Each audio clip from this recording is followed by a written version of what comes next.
Samuel, toro Girolando 3/4.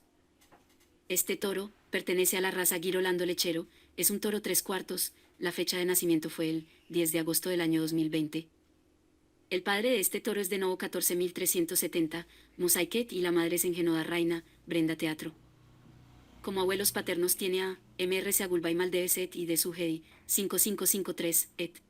Como abuelos maternos tiene a Teatro a Silvana y Engenoda Reina Frot, 776 Leduc. Este toro está incluido en la batería de toros de ABC. Este toro Girolando 3/4 transmite a su descendencia beta caseína 1A2.